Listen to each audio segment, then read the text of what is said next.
podcast Intersection, le rendez-vous des passionnés de technologie et de leur impact sur la société d'aujourd'hui et de demain. Bon matin, Jonathan. Bon matin, Simon. Yes, tu vois, c'est mon objectif de rajouter un peu plus de voix, un peu plus de soleil dans ma voix après m'être écouté un peu dans la voiture ces derniers temps. Un peu plus d'énergie. Moi aussi, je nous ai réécouté la semaine passée. C'était la première fois en 6 mois que je faisais ça, prendre le temps de se réécouter. Vraiment. Ben, c'est toujours à la fois intéressant, mais weird d'écouter sa propre voix. Mais non, un beau petit bout de chemin qu'on a fait là. En fait, on start un peu avec ça ce matin. Cet épisode-là, on va regarder un peu derrière nous et un peu vers le futur. Oui, écoute, je pense que c'est bon à un moment donné. Puis bon, on ne se fait pas de cachette, non? On arrive au 16 décembre aujourd'hui. Moi, je vous scoop le jour de l'enregistrement. Bon, on arrive à la fin de l'année, donc on pense toujours un peu à qu'est-ce qui s'est passé, puis qu'est-ce qui s'en vient. Donc, c'est toujours le bon moment pour se faire une petite rétrospective. Fait que, ouais, on s'est dit, regardons un peu qu'est-ce qui a été fait durant l'année, puis qu'est-ce qu'on croit s'en vient sur le radar. Puis, ben, on s'est dit, on pouvait même commencer à regarder peut-être en présentant un peu c'est quoi Intersection, on est rendu où? Parce que, bon, ça fait quoi? Ça fait 6 mois maintenant qu'on s'amuse avec ce beau projet. Donc, toujours intéressant après ça, comme on dit, au-delà de s'écouter, d'avoir quelques chiffres un peu pour se donner un peu de perspective, puis peut-être regarder ça l'année prochaine, puis se dire, hey, ben, on a quand même déjà un bon chemin de parcouru. Là. Exactement. Fait que, comme vous le savez peut-être déjà, ou peut-être pas, on est pas mal présent sur une couple de plateformes, autant LinkedIn que Spotify, Apple Podcast. On a aussi TikTok nouvellement pour ceux qui nous ont peut-être vu passer par là. Fait que TikTok va quand même relativement bien. C'est le festival de la views sur TikTok. On parle de 8900 views des capsules qui ont été effectuées sur TikTok. Donc, écoute, TikTok, c'est comme pêcher à la dynamite. Là. Moi, je garoche des affaires là-dedans. Puis, on ne fait pas nécessairement de promo, mais on regarde ce que l'algorithme va nous amener. Puis, visiblement, il y a de la views qui se passe là. Puis, il y a des curieux, il y a des gens qui sont intéressés par la tech sur TikTok parce que l'algo permet de découvrir des choses extrêmement nichées pour ses utilisateurs. Ben oui, puis je pense qu'en plus, le format de ce qu'on y publie, c'est-à-dire que on ramasse des petites clips savoureuses avec des sous-titres. Donc, rapidement, je pense que c'est des choses que si les gens, si TikTok consomment, voient passer, ben effectivement, il y a des chances que ça attire leur attention puis que ça fonctionne. Je tiens à dire que je résiste toujours pas encore de compte TikTok. Je ne sais pas combien de temps je vais faire pour tenir encore, mais j'essaye. Dans l'envers du décor, on se lance des liens quotidiennement, moi et Joe. Puis là, moi, c'est sûr que la majorité de mes liens proviennent de TikTok. Fait que je viens en garoche jusqu'à temps qu'à un moment donné, ils décident d'ouvrir un compte pour aller pouvoir les voir, pour pouvoir aller les voir. Il fut un temps où tu pouvais les consulter quand même. Puis, tu n'étais pas dans l'obligation d'avoir un compte, mais là, ils ont changé ça dans la dernière année, malheureusement. Ils ont compris. Ouais. Si on reste dans les stats, pour Spotify plus spécifiquement, on parle d'une 34-35 abonnés pour l'heure, donc c'est quand même chouette. On n'a pas, comme tu le dis, on n'a pas parti ça en se disant on a un objectif, on va atteindre 1000 abonnés ou quoi que ce soit. On est juste content d'avoir des abonnés. On parle de 305 lectures, dans le fond, depuis le début. À peu près une vingtaine de lectures par épisode. Ça, c'est juste pour Spotify. Fait que c'est quand même intéressant. Si on va du côté de YouTube aussi, là, on parle de certains épisodes là, qui ont enregistré plus d'une quarantaine là, de views, etc. Donc, quand on rassemble tout ça, finalement, on se rend compte que c'est pas si pire. On n'est pas dans une chambre d'écho. On parle quand même, puis il y a des gens qui ont envie d'écouter ce qu'on a à dire. Fait que ça, c'est quand même une bonne nouvelle. Merci d'être là. À nos auditeurs, fidèles auditeurs. Je regarde Spotify aussi en même temps. On parle de 57 heures de consumption, de consommation. Ouais.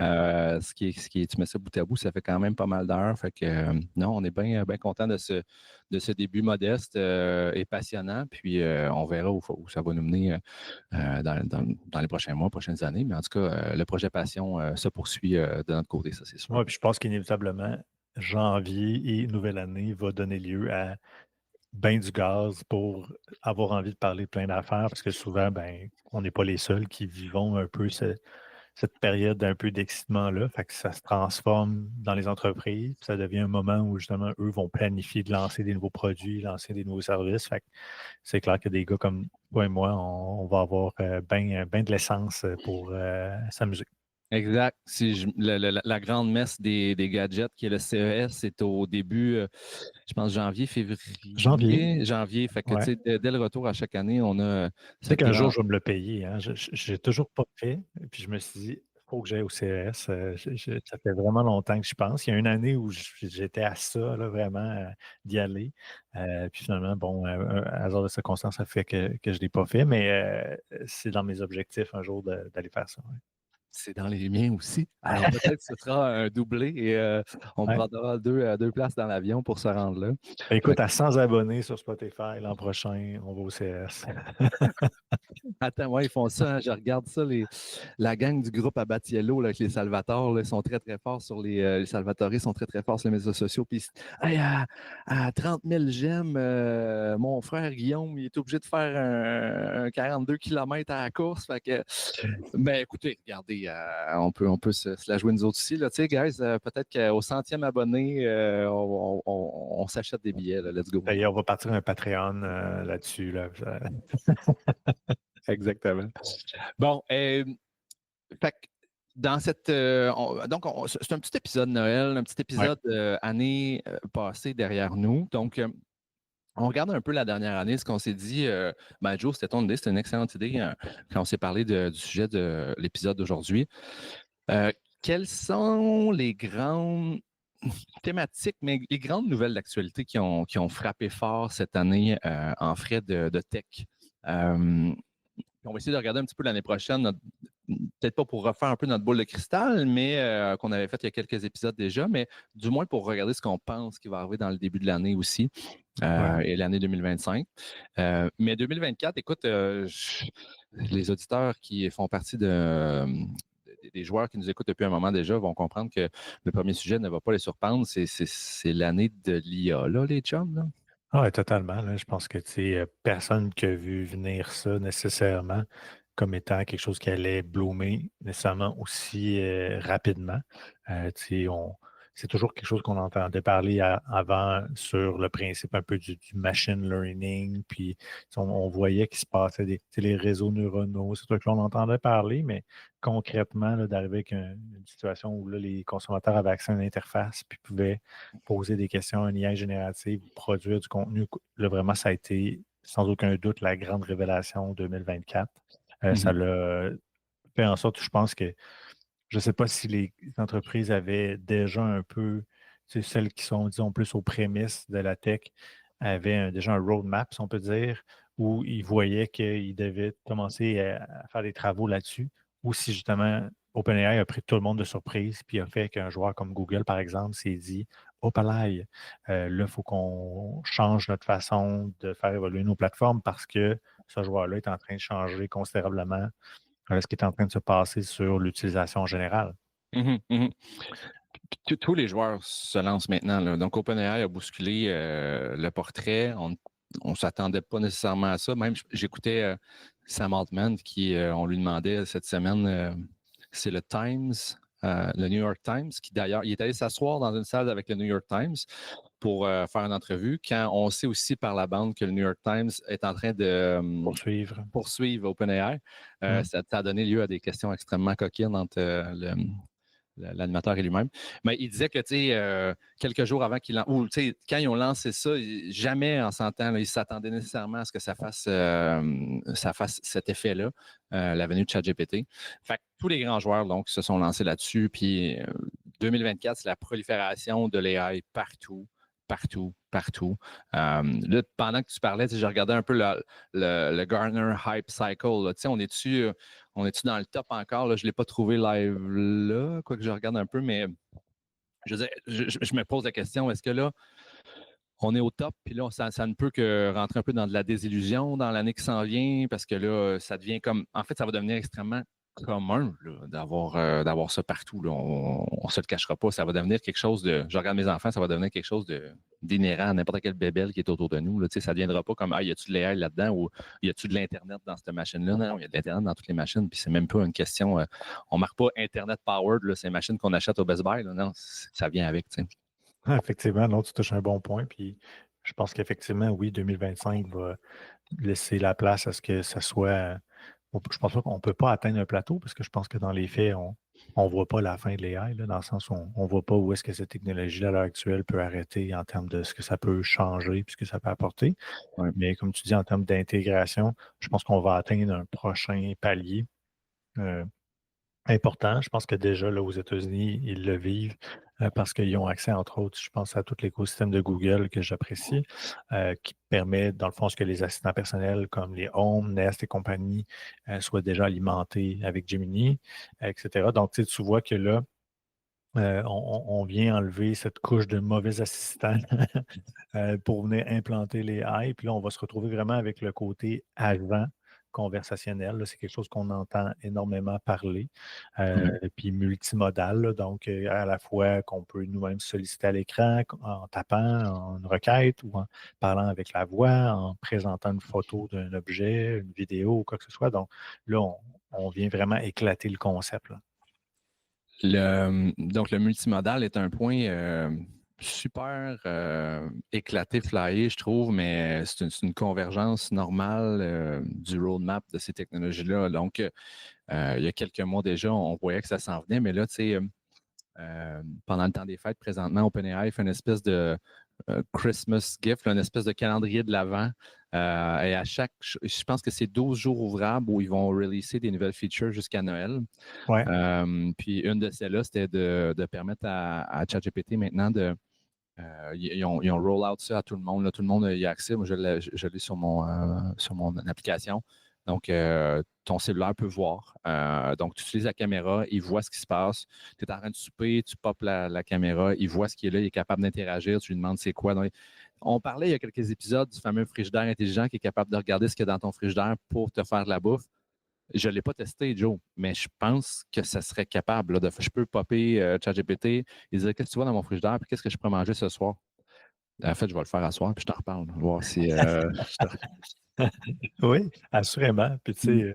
sais, on en a parlé aussi, mais tu sais, je vois très bien là, l'intégration de la robotique low, là, tu sais, c'est-à-dire qu'on avait parlé qu'il y a des grosses rumeurs là, chez Apple comme quoi ils développaient un genre de iPad qui était monté, qui était dans le fond sur un petit support, puis il pouvait se retrouver à bouger de façon à suivre la personne avec qui il interagit, puis en même temps, il y a un écran, il y a tout ce qu'il faut. Donc, Ouais, peut-être que tu sais, ça a légitimé ce concept-là encore plus, de dire que tu pourrais activer ce petit appareil-là, puis te retrouver dans une situation où tu peux interagir avec, puis il y a une pleine conscience de ce qu'il y a autour de lui. Là. Fait que ça, exact. c'est quand même assez funky. Là. Fait que moi, ça, je pense que ça risque d'être un gros, gros, gros élément de développement. Puis je pense que les joueurs actuellement doivent travailler très fort là-dessus. Là. Tu sais, je ne serais pas surpris. Puis je pense que du côté d'Apple, là, il y a un besoin de se réaffirmer, je pense, là, tu sais, dans la planète tech avec quelque chose qui va faire comme Make Apple Great Again, you know? Wow, Donc, c'est bon. je pense que, tu sais, il va y avoir du gros mouvement, là. Tu sais, autant, Ouais. de toute façon, il y en a ailleurs, là, mais c'est ce que je suis bien, bien, bien, bien hâte de voir comment ça va évoluer de ce côté. L'avais-tu mentionné tantôt, mais je crois avoir vu ça passer cette semaine. C'est un partnership avec Apple. Ben, en fait, Siri va être powered by ChatGPT si tu lui demandes. Mhm. J'ai vu ça passer. Je ne sais pas si tu l'avais dit tantôt, là, mais Non, je ne l'ai pas dit, non?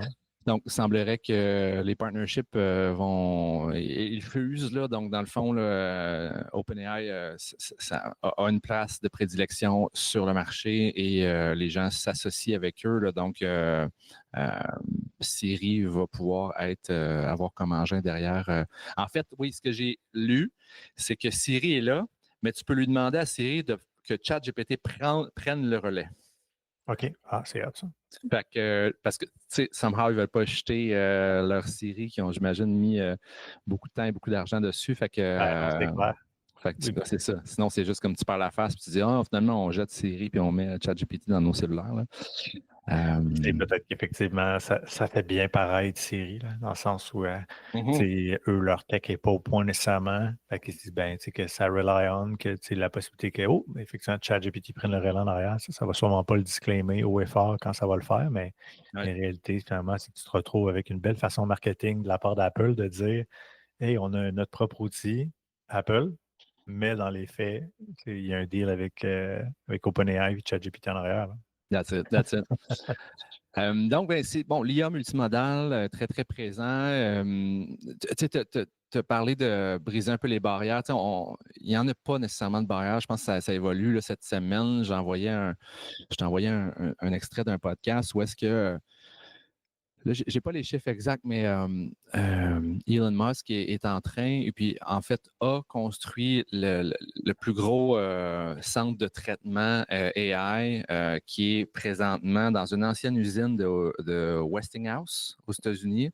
Donc, tu sais, vos frigidaires White Westinghouse, là, tu sais, bon, mais c'est pas un factory qui fait encore de l'argent à faire des frigidaires. Non, non, je veux dire, c'est des bâtisses énormes qui ont été rachetés par des compagnies tech au goût du jour, comme Elon Musk. Donc, c'est le centre. Puis là, je vais peut-être me mêler, mais c'est xAI. C'est-tu sa compagnie qui s'appelle xAI ou c'est la tech qui s'appelle xAI? Anyways, le point ici, c'est qu'il a. Quand vous faites un prompt, là, une phrase sur ChatGPT, puis que ça déclenche toute cette AI-là qui vous donne une réponse facile et digeste de votre côté. Tout ça est traité dans des centres de données incroyables. Et le backbone de ça, le moteur de ça, c'est ce qu'on appelle des GPU, donc des Graphical Processor Unit. Donc, c'est ni plus ni moins que des cartes graphiques de jeux vidéo, là, on va se le dire de même, là, parce que des cartes graphiques, ça peut cruncher beaucoup, beaucoup de chiffres. Beaucoup, beaucoup, beaucoup de chiffres. Et puis là, et oui, je confirme que xAI, en passant, c'est bien le nom de business qui peut concurrencer OpenAI. Voilà. Puis là, Captain Musk, il y a du cash à côté. Fait que là, lui, c'est pas un enjeu. Let's go.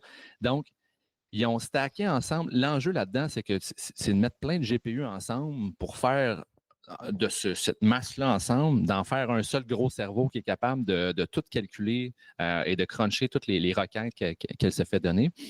On pensait qu'il était impossible de franchir une barrière d'en connecter ensemble. Je crois que c'est 100 000 cartes GPU. C'est 100 000 ou 10 000, mais là, je pense que c'est 100 000.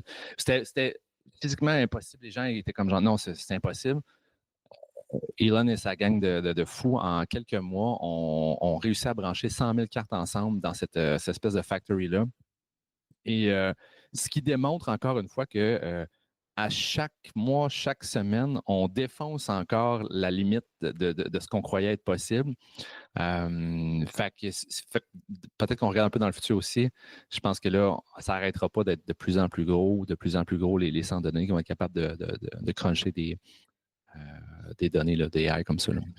Puis, écoute, pas nécessairement aller tout de suite dans les choses que je vois pour 2025, mais assurément, on va falloir parler de l'impact climatique de tout ça, parce que déjà, je sens qu'il y a, il y a- il y a une montée, il y a un spotlight un petit peu plus grand là, qui commence à se faire de ce côté-là, parce que, comme tu le dis, ces appareils-là, ça consomme beaucoup d'énergie, ça produit beaucoup, beaucoup de carbone.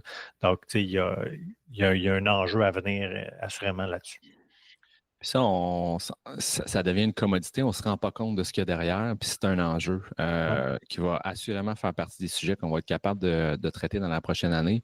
D'ailleurs, tu parles de Vas-y, ça, puis dans le fond, je m'étais gardé une note mentale Ouais. par rapport à Apple. Je me demande même si, tu sais, OpenAI en 2024, là, il y avait une valorisation à 80 milliards, hein, c'est ça, je pense, à peu près.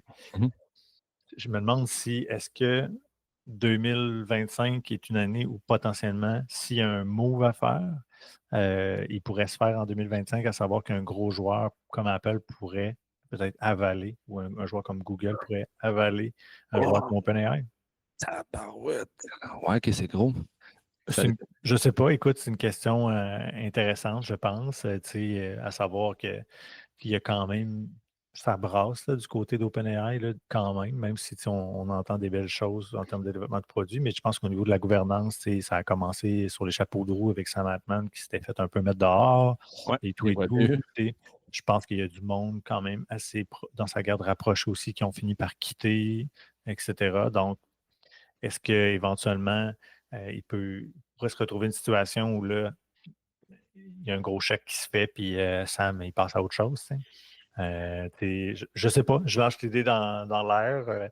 Je pense que tu sais, ces genres de choses-là, on les voit pas venir, puis à un moment donné, boum, ça fait un effet incroyable. Là. Puis sûrement qu'ils ont déjà eu sûrement beaucoup d'offres pour les acheter jusqu'à présent, là, mais à suivre. Il disait, dans l'entrevue que j'écoutais la semaine passée avec le New York Times, Sam Altman disait que, en fait, il parlait du salaire de Sam Altman qui était relativement, je pense, bas. Puis qu'il n'avait pas, il avait pas acheté de. En fait, il n'y a pas de stock option encore parce que c'est encore une entreprise à but non lucratif. Quoique, ils veulent virer ça de bord parce que clairement qu'il y a moyen de virer ça en entreprise à but lucratif, on va le dire comme ça. Et d'ailleurs, Elon Su est en train de poursuivre OpenAI parce que dans les termes, je pense que c'était supposé de rester un OBNL, cette affaire-là, mais ils sont en train de virer ça bout pour bout. Puis autant qu'OpenAI, Elon Musk a aidé était là dans la création d'OpenAI, que là, maintenant, il est contre ça parce que lui-même a sa propre guerre, puis il est avec XAI, puis avec son AI qui s'appelle Grok. D'ailleurs, on n'en parle pas beaucoup de Grok. Là. C'est l'AI qui provient de la gang à Elon Musk, qui est aussi backé avec les données de Twitter/X, là, ce qui est une autre source de données. Hein. En fait, ces AI-là recherchent la source de données la plus massive possible pour être capable de verbaliser quelque chose de cohérent pour vous autres. J'ai perdu le fil de mon idée. Mais écoute, je fais un bout de chemin sur ça. Puis, il y a de l'éthique incroyable actuellement à entrevoir justement avec Trump au pouvoir, avec Elon Musk qui fait partie de ses ministres, qui fait partie de sa garde rapprochée. De cette volonté-là, entre autres, de ce qu'on voit avec X, d'être une plateforme où c'est l'opinion ou le courant de pensée de Musk qui est quand même prédominant. Attends une minute, là, c'est quand même dangereux. Là. Tu dis, écoute, d'un point de vue éthique, là, le gars, il a les deux mains sur le volant du pouvoir. Là. Je veux dire, même si tu me dis, ouais, mais c'est Trump, mais je pense que Musk est probablement dans le top 5 des gens autour de Trump. Que lui, tu sais, justement, il y a ses méga projets, il y a déjà des contrats faramineux avec l'État américain, etc. C'est quand même particulier. Là. Fait que tu dis, il est où le scrupule de ces gens-là? C'est sur l'idée que s'ils veulent faire avancer des choses, puis que ça peut être un bénéfice politique incroyable pour qui que ce soit de pouvoir utiliser ces outils-là. On peut se lancer là, dans une grande théorie avec ça. Ce n'est pas mon objectif ce matin, mais il y a un gros enjeu éthique à avoir, là, assurément, là, dans un horizon assez rapproché. Là, tu vois, on intertwine plusieurs sujets, mais tu sais, on parlait de Blue Sky la semaine passée, l'Exode, donc the web is dead, là, tu sais, la volonté d'avoir un web qui est sans malice, qui n'a pas de volonté monétaire, capitaliste ou d'ordre politique. C'est ça. Il est fort possible que ça éclate là, en pleine face, là, ce genre de grosse alliance là, avec un Musk et un Trump et des plateformes web qui contiennent des millions et des millions de personnes. Ouais. L'année prochaine, c'est quelque chose qu'on va sûrement adresser, là, puis ça va faire partie des nouvelles actuelles, assurément. Là, totalement. Ouais. Ce que j'ai bien hâte de voir aussi, là, c'est vraiment comment l'impact, si on continue dans les grandes idées de ce qu'on voit peut-être pour l'an prochain, parce que c'est dans l'actuel, le quantique. Donc, comme tu l'as dit d'entrée de jeu, on a ouvert là-dessus, à savoir qu'il y avait Google Quantum AI qui avait annoncé Willow, qui est leur nouvelle puce, dans le fond, quantique, qui vient un peu vraiment briser une barrière importante dans leur plan de développement. Dans l'objectif était de s'assurer de corriger les erreurs de l'AI, parce que c'est un des plus gros enjeux. Le problème actuel, c'est que si tu veux travailler un ordinateur quantique sur quelque chose, puis qu'à terme de ton calcul, c'est là que tu apprends qu'il y avait beaucoup d'erreurs, que finalement le résultat de ton calcul n'est plus bon. C'est problématique. Donc, puis on fait une percée. Dans le fond, ce que ça dit au final, c'est que se sont rendus compte que plus ils étaient en mesure d'aligner de qubits, ce qui fait partie un peu du cœur là, quantique, plus la marge d'erreur était réduite. Diminue, ouais. Exact. Donc là, on peut se permettre de croire que là, on est capable de résoudre de grandes équations en très peu de temps, puis d'atteindre une performance quand même impressionnante là, du côté de Google de ça. Fait que, tu sais, certains diraient, hey, l'informatique quantique, c'est loin d'être accessible. Ben, tu sais, il n'y a pas si longtemps, on a dit ça de bien des technologies aussi. Puis, tu sais, déjà, eux, en quelques années, ont réussi à faire des pas de géant, tu sais, là-dessus. Donc, je pense qu'on peut entrevoir le quantique positivement à bien des égards parce que, comme j'en parlais il y a quelques instants, l'aspect éthique sur le côté environnemental, c'est un peu une piste de résolution de problème, là, dans le sens où si au lieu d'avoir des milliers de GPU dans un entrepôt, ben, on se retrouve avec un gros ordinateur quantique à refroidir, ben, soudainement, on vient de retirer de la vieille tech, puis beaucoup, beaucoup de consommation du Ouais. marché. Donc, je pense qu'il y a ces deux technologies-là vont ensemble. Là. Ça évolue ensemble. Là. Un excellent point, puis je ne l'avais pas vu de même parce que les ordinateurs quantiques, on en parle depuis un bon petit moment déjà, sans qu'il y ait nécessairement de gros breakthroughs, là, tu sais. Mm-hmm. Mais l'AI est relativement nouvelle depuis 2020. La démocratisation de l'AI, du moins, est récemment nouvelle depuis 2022 avec OpenAI. Tu viens de faire un corollaire, un doublé d'être intéressant. Le roadmap quantique puis le roadmap AI, c'est deux choses qui vont aller ensemble ultimement, puis qui vont, quand tu vas avoir masterisé un et l'autre, mets ça ensemble, c'est un changement de chiffre complet. Puis là, ce que j'aime dans ce que tu as dit aussi, c'est que là, on va passer à des techs, un stack technologique, hardware et software complètement nouveau, qui est au même titre que j'ai trouvé des cassettes, des tapes cassettes TK90, là, puis là, c'est écrit Famille 1991. J'ai le goût de l'écouter, ça. J'ai aucune idée que ces tapes-là, c'était chez ma mère. Il n'y a plus de tape cassette, c'est terminé. Là. Ce shift technologique-là est complètement révolu derrière nous. Est-ce qu'on est sur le point dans les prochaines années ou est-ce qu'il va y avoir carrément une espèce de reset des techs actuels et on va tomber avec des techs quantiques qui sont powered by AI et que c'est l'empreinte d'énergie est minimale? Ça va être beaucoup plus faible, effectivement. Moi, je pense ça. que oui. C'est une piste, en tout cas, que je crois qui est inévitable. Puis, même pour l'amélioration de la performance de tout qu'on utilise en général. Là, le seul élément, dans le fond, qui m'attire beaucoup mon attention, c'est tout le volet cybersécurité, cryptographie, parce que, bon, évidemment, puisqu'on parle de performance, il y a toujours l'enjeu que la possibilité de briser des barrières qu'on considère comme étant très fortes aujourd'hui deviennent soudainement des barrières très faibles. Ouais. Donc, ça aussi, ça va être à regarder du coin de l'œil, de voir comment est-ce que les éléments de cybersécurité vont s'améliorer aussi, parce que je pense qu'il y a assurément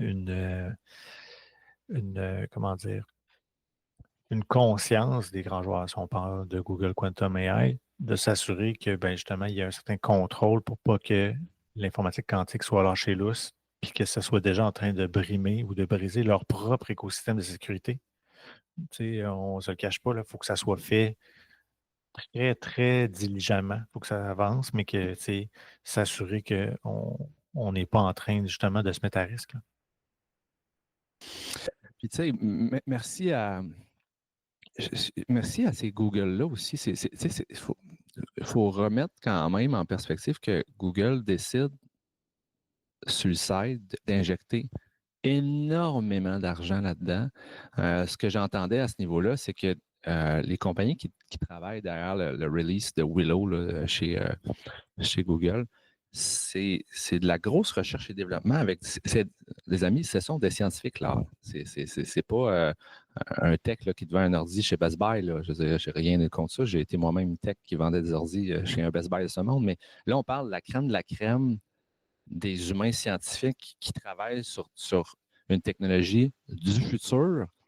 Et Google, je pense que ça fait 10 ou 12 ans qu'ils mettent de l'argent dans, je me rappelle, c'est DeepMind, ils ont une compagnie de Vancouver qui fait de l'AI. Bref, ils ont une couple il y a une couple de hubs qui font de l'AI chez Google. Mais mon point est le suivant, c'est que Google, c'est une des plus grosses compagnies au monde qui fait dans la recherche, la découvrabilité de contenu web. Point. Ouais. Sauf que eux, avec l'argent immense qu'ils génèrent, ont décidé de mettre leur pion à d'autres endroits et de diversifier un peu le truc, notamment dans asseoir une couple de scientifiques haut niveau puis dire, guys, vous travaillez sur le quantum computing, voilà de l'argent, la champlure est ouverte, go, go, go. Ben, 10 ans plus tard, on a des releases comme ça, on a des espèces de wow, OK, ils ont fait du chemin. Des props to Google quand même. Là. Absolument, absolument. Puis même, écoute, sur une note un peu plus personnelle, j'ai regardé qui faisait partie, dans le fond, du board des chercheurs de Quantum AI. Puis je pense qu'il y a une Québécoise qui fait partie de ça, qui n'est plus ici au Québec ni au Canada, mais qui est native d'ici, tout ça. Fait Wow. qu'écoute, je t'ai fait un vœu pieux, là. Je l'essaye pour essayer de la faire venir à Québec à un des événements de Capital Numérique. J'aimerais bien ça réussir. C'est que, écoute, ça aurait été dit en premier ici. Ben, en 2016, j'avais fait partie du comité de programmation de Feu Web à Québec. Puis on avait fait venir la compagnie dont j'oublie le nom de Vancouver, qui appartient à Google. On avait fait venir un gars de cette compagnie-là. Ça avait donné un talk sur le quantum computing de Feu. Fait que, bref, bon succès avec ce que tu entreprends. J'essaye. OK.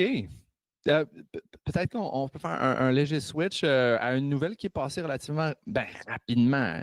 Elle a fait beaucoup parler quand même. On se rappelle peut-être peu, mais cette année, il y a la Apple Vision Pro qui est sortie. Ouais. Qui est un device de réalité virtuelle qu'on se met en face. Puis là, écoute, je ne sais plus qui disait ça la semaine passée que j'ai croisé, mais bon, les amis, la réalité virtuelle, ça fait plusieurs années déjà que ça existe. Là. Moi, je me rappelle avoir acheté le Oculus Rift V1 il y a maintenant 8-9 ans. Là. Puis ça a fait du chemin depuis. Encore une fois, ça gît bien qu'Apple, quelques années plus tard, même si la course est déjà lancée, c'est Apple, c'est shiny, ça n'a pas le choix d'être parfait, c'est la Cadillac de la technologie. Fait que quand ils débarquent avec un produit, c'est comme si, en tout cas, moi j'ai trouvé, c'est comme s'il n'y avait rien qui s'était passé dans les 8-9 dernières années en VR, puis là c'est comme Apple Vision Pro, wow, this is unexpected, c'est malade, tu sais. Ça reste une lunette, un casque de réalité virtuelle. Quoique très impressionnant. Je l'ai testé quelques minutes, là, mais très peu, là, mais pas assez pour pouvoir me prononcer. Est-ce que toi, tu l'as essayé, Joe?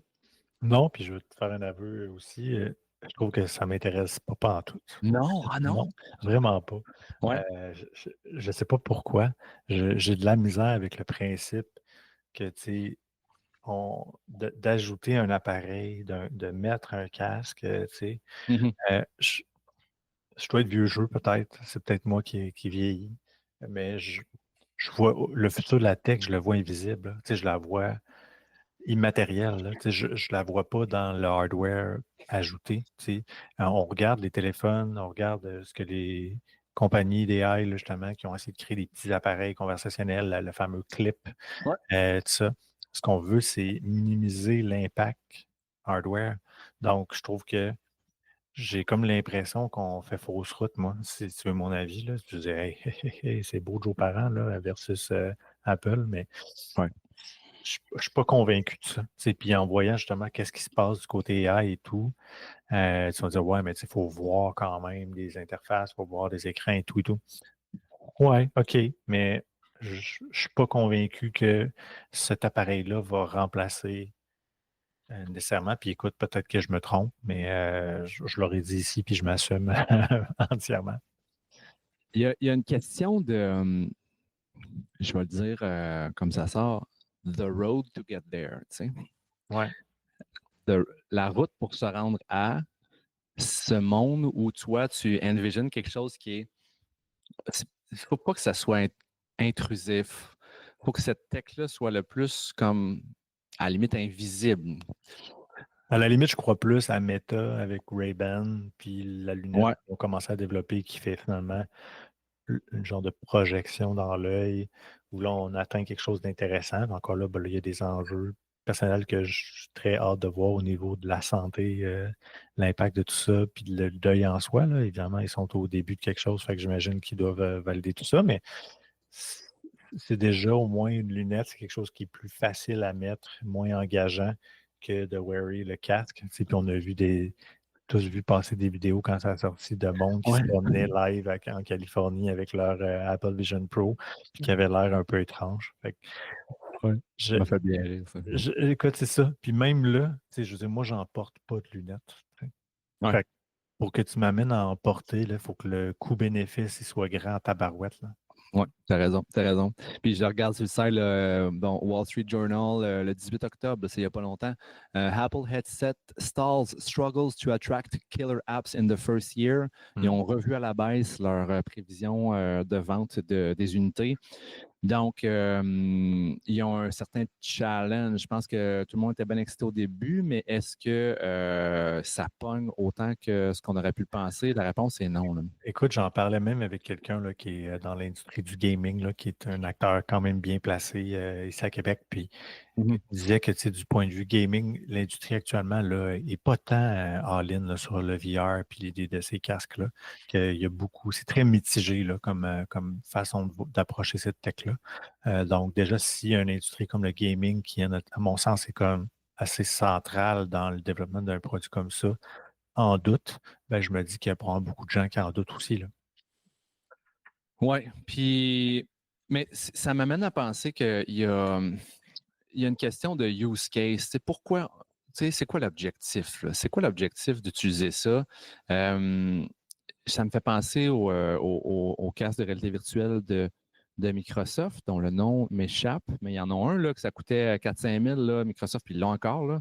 Je ne me rappelle plus du HoloLens. Voilà, Le HoloLens, HoloLens. exact. Le HoloLens. Mais le HoloLens, là, de mémoire, si tu achètes ça, ben d'un, c'est 3-4 000, là, c'est très cher. En tout cas, dans le temps, c'était super cher.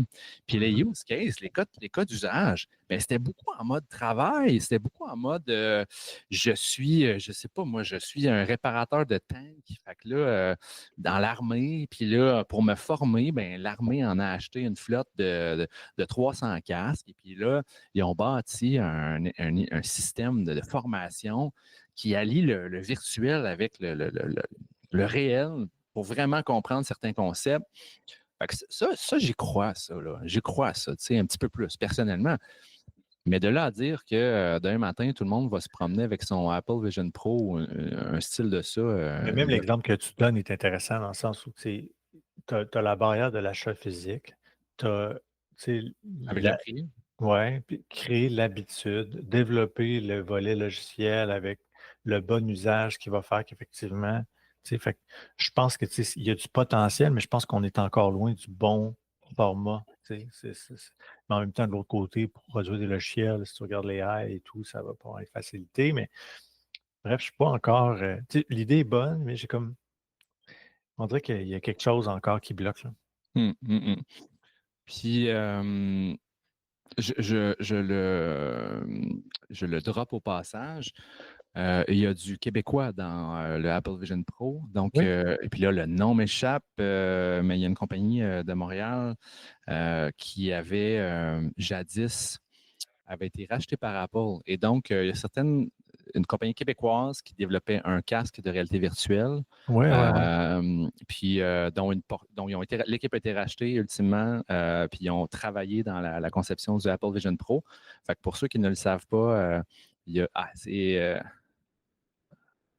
Bon, le nom m'échappe. Je le retrouverai, je le mettrai en show notes. Mais il y a du Québécois dans ce casque-là. C'est quand même une belle petite fierté là, qui est là au passage. Voilà. Fait que ça l'a passé. Bon, ça n'a pas été la plus grosse nouvelle tech là, de l'année, mais quand même, c'était quelque chose qu'on voulait mettre en lumière, cette nouvelle-là du casque de réalité virtuelle.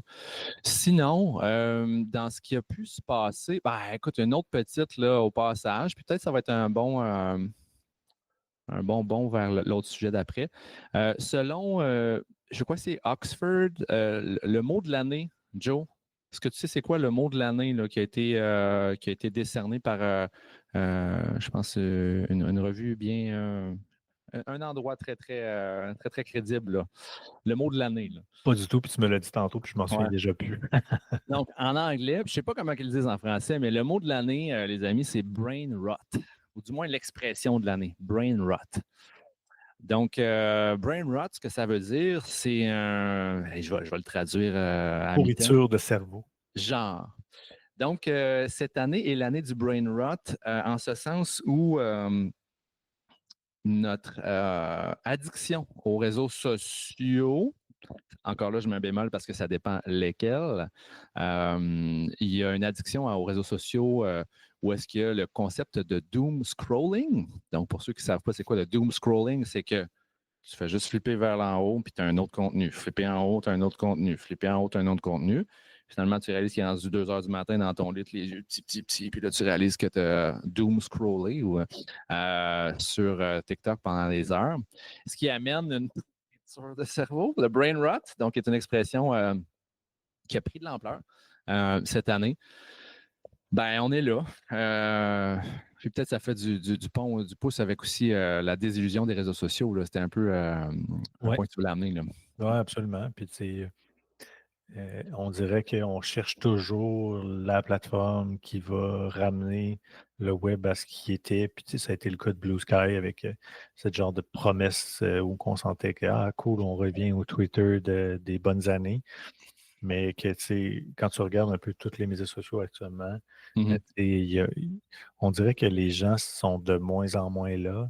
Tu sais, les plateformes que nous, on connaît sont en perdition assurément. Puis il y en a, oui, des nouvelles comme TikTok qui prennent beaucoup de place, mais tu sais, encore là, tu sais, j'ai comme l'impression que l'intérêt pour lequel on va sur ces plateformes-là a complètement changé. Tu sais, on y va vraiment purement dans du divertissement. Alors que fut un temps où il allait de façon plus sur vraiment de l'information, on voulait aller sur du factuel, on voulait chercher, etc. Mais là, vraiment, on est rendu à quelque chose. Je trouve que c'est un petit peu plus. Comment dire? Je sais ça. J'ai comme le feeling même nous, on a été une génération qui est née finalement, qui a grandi avec les médias sociaux, mais je nous sens moins dedans maintenant. Dans le sens où autant on a pu être les agents pollinisateurs de bien des gens autour de nous et tout ça, puis qu'on était très actifs, que je nous sens plus très actifs. Puis je sens pas que les générations qui sont en dessous, à part effectivement si on met dans une case à part TikTok, mais qui vit aussi ces grands chamboulements. Si on regarde, étant donné la provenance, étant donné des lois qui sont en train de se passer, puis des guerres politiques, là. Donc, je m'interroge là, sur c'est quoi l'avenir là, des médias sociaux tels qu'on les connaît. Puis justement, est-ce que les gens ne sont pas un peu petit à petit en train de délaisser ça? Là? Puis c'est drôle, je t'envoyais cette semaine une vidéo TikTok, mais du moins qui parlait d'un concept que j'avais pas nécessairement eu sur mon radar, qui est le Dead Internet Theory, la théorie de l'Internet mort, comme quoi il se pourrait qu'on vive dans un Internet qui est genre 75% créé par de l'AI ou qui est comme du fake content, là, ou du moins qu'on interagisse avec du fake people. Qu'est-ce qui me dit que si je vais sur Facebook présentement, ce qu'on me sert, c'est vraiment des contenus qu'un humain a créés. Ce qu'on me montre, c'est vraiment, à cette heure, ils ont tellement. Je pense, en tout cas, moi, de ce que je vois, c'est les gens délaissent tellement la plateforme que là, on me propose des contenus que j'ai jamais demandé. On me montre des publications de gens que je connais même pas. Ma question est, est-ce que ces gens que je connais même pas sont vraiment des vrais gens ou c'est simplement Facebook qui crée du fake content pour m'essayer de me garder là-dedans? Ouais. C'est plus ce que c'était. Là. Non, c'est comme si c'était devenu un genre de gros zombie. Là. Vraiment. Puis qu'on fait comme, OK, c'est juste gros, puis c'est compliqué, c'est vraiment rendu particulier, là, comme tu le dis, de dire, OK, effectivement, mon feed est rempli d'affaires que au départ, on me dit, ah, ben, on va personnaliser ton feed avec des choses qui sont pertinentes et intéressantes. Puis là, tu fais comme, plus vraiment, tu sais. Puis finalement, tu découvres que tu es en train d'écouter des vidéos sur un sujet pas rapport, mais que tu l'écoutes quand même parce que tu as été passé, puis tu es comme arc. Pourquoi je me mets à écouter ce genre de petites vidéos-là insipides, tu sais? Mm. Fait qu'il y a vraiment quelque chose à ce niveau-là qui fait que je me dis, ouais, j'ai hâte de voir le futur un peu de ça. Est-ce que les gens sont comme rendus au point où ils se disent, ben, hey, c'est tellement rendu un peu n'importe quoi que tranquillement, pas vite, là, les gens un peu délaissent le temps qui passait sur ça au profit d'autres choses, là. Ce qui m'amène, puis j'ai googlé ça pas plus tard qu'avant notre meeting tantôt, dans une rencontre que j'avais, c'est que c'est quoi les habitudes de consommation au niveau du short form content versus le long form content.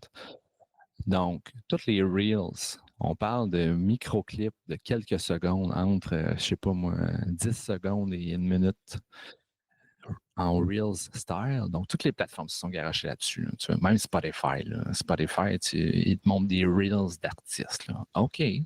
Donc, on est vraiment dans le micro-contenu qu'on consomme de masse versus le long form content, donc un contenu avec un format un peu plus long, tu sais. Fait que, on parle donc de quantité versus qualité. Là, on est là-dedans. Puis, je demandais à ChatGPT, j'ai dit, c'est quoi les tendances actuelles du short form versus long form? Il me sortait des sources là, pour backer ça, puis il disait que oui, il y a une grosse émergence des contenus short form, donc qui sont courts, mais malgré ce qu'on en pense, le long form factor, donc des formats un peu plus longs, n'est pas nécessairement en déclin parce qu'il y a quand même un appétit qui existe pour de la qualité, quelque chose de bien fait. Parce que, puis là, on revient sur d'autres concepts au niveau des câbleaux distributeurs qu'on parlait, tu sais, il y a moyen d'aller sur des chaînes YouTube présentement, puis d'avoir du contenu aussi de qualité que la télé de Radio-Canada avec une émission enquête qui a coûté de l'argent, puis une découverte, puis ceci, cela. Il y a du monde, j'ai encore foi en ce bas monde. Il y a du monde qui crée du contenu de qualité et c'est pas juste un Reels de 10 secondes avec une fille qui pète, là, tu comprends? Effectivement. Mais oui, écoute, je pense que ce besoin-là, mais ce que je vois peut-être aussi, c'est que autant on rêvait d'un web puis d'une façon d'utiliser les médias sociaux qui était très ouverte, très interconnexion, communauté, tout ça, que je pense que ça fait partie de la grande désillusion, puis que les jeunes l'utilisent plus pour en silo, si on peut dire. Ben, j'ai des besoins à faire, tu sais, j'ai des recherches, je veux accès à. Donc, je pense que le volet qui écope le plus, je pense que c'est le volet communauté. Mhm, L'idée que, tu sais, on peut trouver des gens, qu'on peut socialiser, etc. Je pense que ça a malheureusement vite pris le dark side. mhm. Tu regardes sur des médias sociaux actuellement, tu vas émettre un commentaire ou quoi que ce soit, tu vas regarder les commentaires qui viennent en dessous. Tu sais, c'est pas très beau généralement, là. On tombe vite là, dans des guerres de tranchées sur ben moi, toi tu penses blanc, moi je pense noir, puis c'est plus très constructif, là, tu sais. Oui, absolument. Donc j'ai comme l'impression que ça, c'est le bout où on l'a malheureusement pas on l'a pas eu, là, tu sais, dans le sens où on n'a pas réussi à garder ça sain puis clean. Puis de l'autre côté, comme tu dis, ben peut-être qu'effectivement, les gens se retournent pour aller chercher de l'information, mais ils vont l'utiliser vraiment plus en vase clos, tu sais. Oui, oui, oui, absolument. On verra où ça va nous mener. Puis moi, je réfléchissais aussi au fait que je serais curieux de voir, mettons, un feed Facebook dans un pays où les actualités de sites de nouvelles n'ont pas été coupées. Parce que je me rappelle, il y a eu un temps avant où les Radio-Canada, toutes les feeds de nouvelles avaient le droit de poster des affaires de nouvelles sur Facebook. Là, c'est plus le cas. Fait qu'on on dirait que moi, je trace cette ligne-là à ce moment-là que c'est tombé. Déjà que c'était pas toujours parfait. On est tombé sur du complete garbage après parce que c'est plus un endroit où tu peux même aller pour des nouvelles en soi, là. TikTok, par contre, le permet. Il y a beaucoup, beaucoup de nouvelles qui se passent sur TikTok. Mais bon, le format est différent quand même un peu. Fait que, mais les réseaux Et en sociaux fait, vont je le pense que mener. ce qui me gosse un peu de TikTok, c'est que contrairement, c'est peut-être là où j'étais d'une grande naïveté, c'est Ouais. quelque part, quand on était sur du long form content, là, comme tu parles, Ouais. c'est-à-dire que on a des grandes institutions, que ce soit journalistiques ou quoi que ce soit, qui vont prendre le temps de produire des contenus, des capsules, etc. euh, je pense que c'était pas aussi flagrant que l'objectif c'était de la monétisation.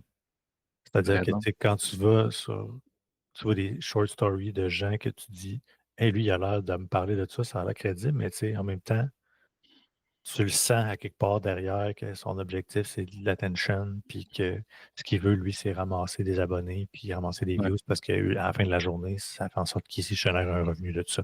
Tu vas me dire que la grande institution aussi, mais Mhm. je ne le sais pas. On dirait que le fait que ça individualise ça,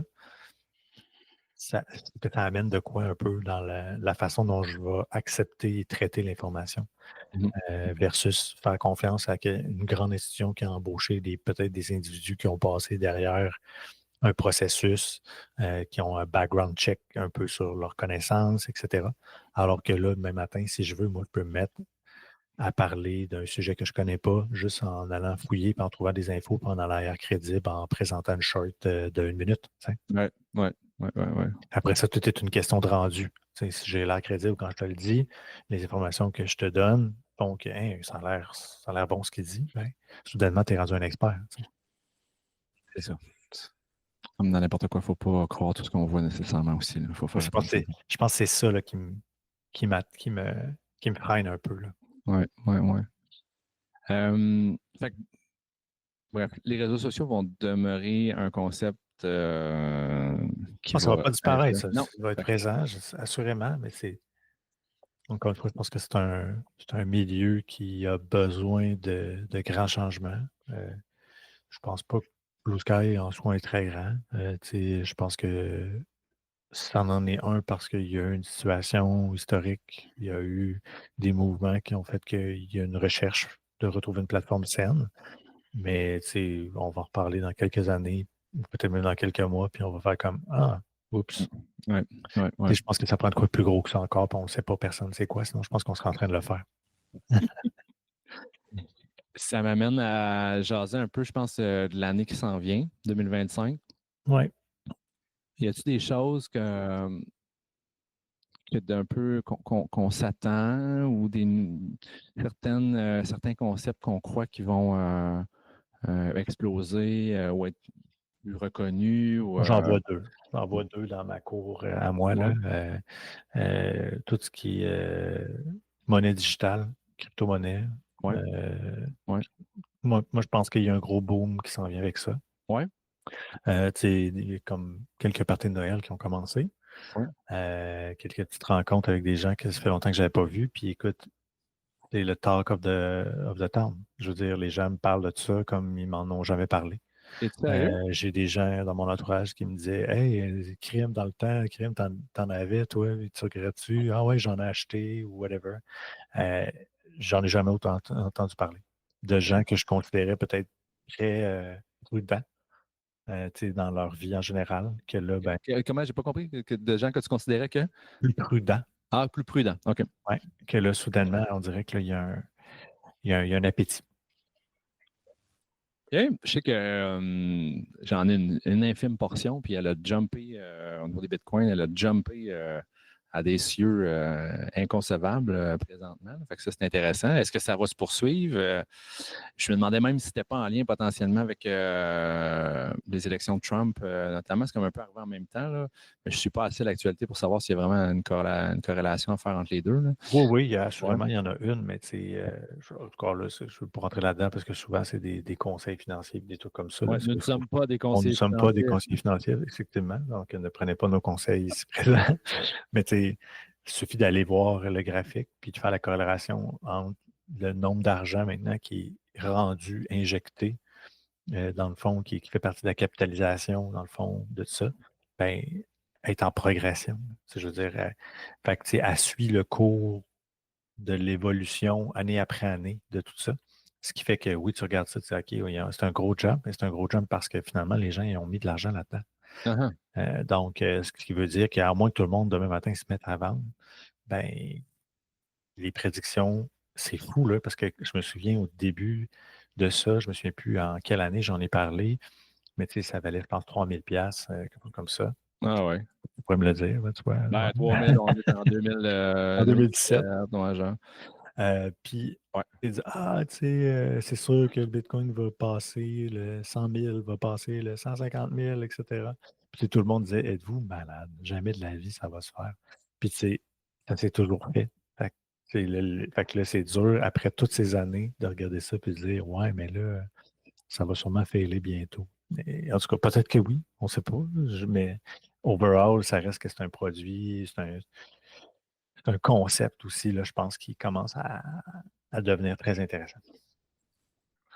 It claims that the value of Bitcoin will grow steadily to about 1 million per full Bitcoin. Ouais, OK. Hey, si ça vaut ça, hein, je vais payer un. Garde tes grenailles, man. Tabarouette! Hey, les enfants, vous en allez à Harvard aux États-Unis. Ça, c'est sûr. Ouais. Mais écoute, moi, je pense que c'est peut-être une année où la démocratisation de la crypto-monnaie va se faire tranquillement, pas vite. Puis je pense que économiquement, puis socialement, tous les indicateurs sont là. Je veux dire, socialement, tu regardes les guerres dans les pays, tu regardes, entre autres, là, je disais, c'était le président Donald Trump qui chialait après le BRIC, Brésil, Russie, Inde et Chine. Comme quoi, apparemment, eux, derrière la couverte, est en train un peu de sortir du modèle financier puis d'investir massivement dans une ou dans des crypto-monnaies. Pourquoi? Parce que ça les désensibilise aux possibilités que les Américains puissent locker down des sources financières sur lesquelles ils sont propriétaires, etc., etc. Fait que c'est quand même funky, là. Moi, c'est un créneau dans lequel je passe un petit peu plus de temps puis j'analyse un peu, là. Puis, Ouais.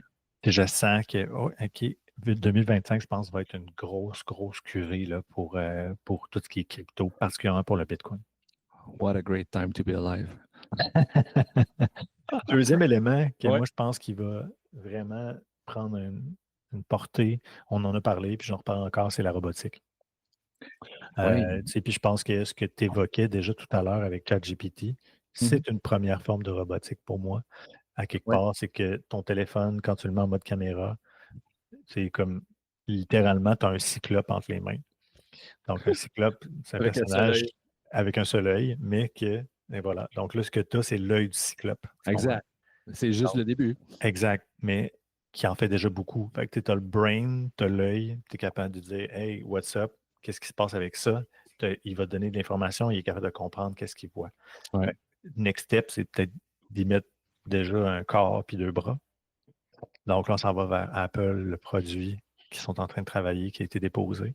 Puis après ça, l'étape suivante, c'est d'y mettre des jambes, puis d'être capable d'offrir la possibilité de se mouvoir, de se déplacer, ce qui est déjà le cas dans des industries très nichées, etc. Mais moi, je pense que on va faire un gros pas lentement, c'est-à-dire qu'on y va par petites itérations.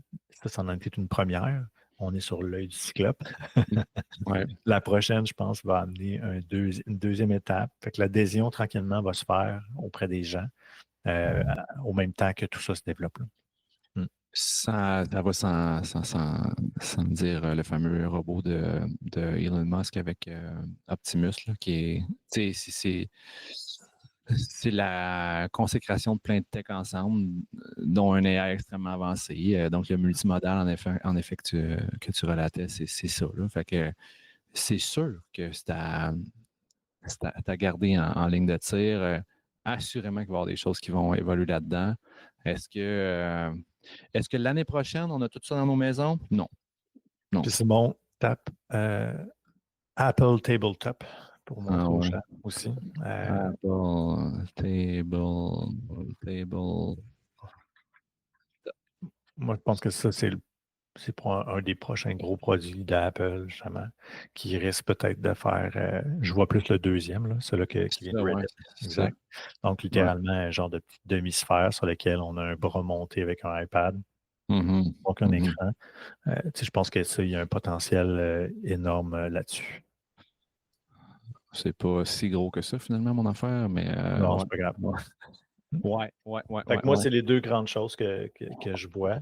Puis écoute, je pense que on n'a pas. Comment dire, c'est pas la fin de l'étonnement. Je pense que 2025 va être une très grosse année.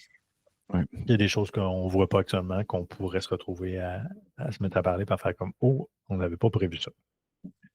Moi, je rajouterais, bon, on parle énormément de l'AI, mais ça prend du temps de glace. Logiquement, là, moi, je pense que ça va devenir aussi, tu sais, toi, moi, notre entourage proche, on est là-dedans, puis c'est normal qu'on soit des primo-adoptants, early adopters. Mais c'est vrai que ma mère est sur ChatGPT à tous les jours? Non. C'est vrai que mon beau-père est là-dessus? Non. C'est vrai, non. Mais moi, je sens que l'année prochaine, on va avoir énormément d'adoption qui va se faire plus que dans les primo-adoptants. Et ça va devenir, comme je te disais, une commodité dont tout le monde utilise. Là. Moi, les gens autour de moi présentement, c'est quasiment 2 recherches sur 3 qui se font sur ChatGPT ou Perplexity qui en a un autre ou Claude qui en a un autre, qui ont tout un peu leur saveur puis leur twist. Mais je pense qu'on va être dans la démocratisation, l'utilisation de l'AI, un peu tout le monde. On l'a dit un peu tantôt, Google, bon, ils ont sorti Gemini 2, c'est la course en ce moment, mais cette course-là va faire qu'il va y avoir une adoption de masse qui est enclenchée présentement. Là, plus que juste nous autres, les tech geeks là, qui vous parlent. Là. Ouais. Fait qu'il y a ça. Sinon, ça ressemble à ça, mais c'est sûr qu'on va venir au jeu. Vos valeureux hôtes s'assurent de pouvoir vous tenir au courant de toutes les nouvelles technologies qui vont s'en venir.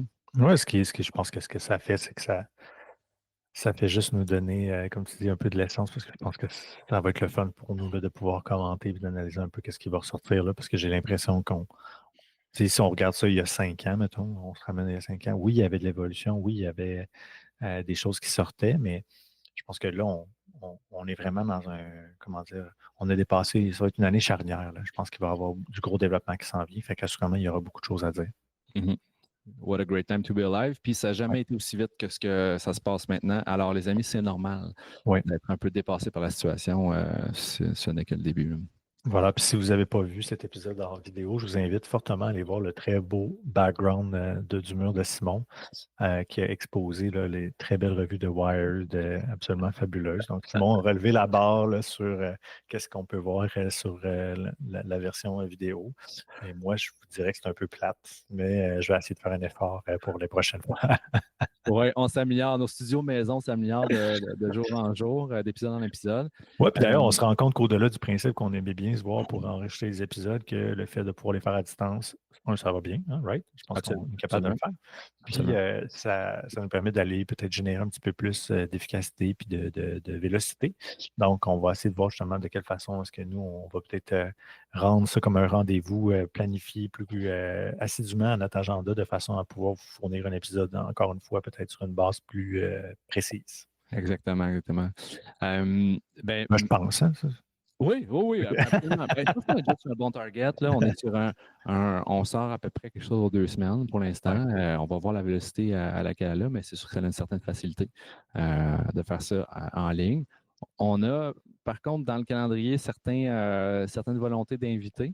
Ça ne veut pas dire qu'on ferme la porte à des épisodes studio. Non. Merci à notre partenaire La Console aussi qui nous propose des studios super pour enregistrer nos épisodes. Fait que, il va y avoir un merveilleux mélange de tout ça, mais il y a des belles affaires qui s'en viennent pour l'année prochaine. Donc, on ne manquera pas de sujet. Merci à tous ceux qui nous écoutent. Super. Si vous êtes encore là jusqu'à la fin de cet épisode, bien, merci d'être là. Puis, profitez-en pour vous reposer. Toi, c'est Joe, là. Je pense que là, on ne se l'est pas trop dit, mais je pense qu'on va prendre ça mollo jusqu'à début janvier. Absolument. Puis, on va vous revenir en force au retour du temps des fêtes. Prenez le temps d'écouter, justement, puis de vous amuser peut-être à parler avec mon oncle et ma tante, là, justement, de l'intelligence artificielle et ces affaires-là. Je pense que ça peut être quand même assez drôle de voir un peu comment ils perçoivent ça. Oui, parce que c'est sûr qu'ils ont une perspective peut-être différente de la vôtre. Absolument. Voilà, je vais faire un vilain plaisir de mon côté. Oui, pareillement. Cool. Bon temps des fêtes à tout le monde, puis on se reparle en 2025. Ça marche. Salut, Joe. Salut, bye.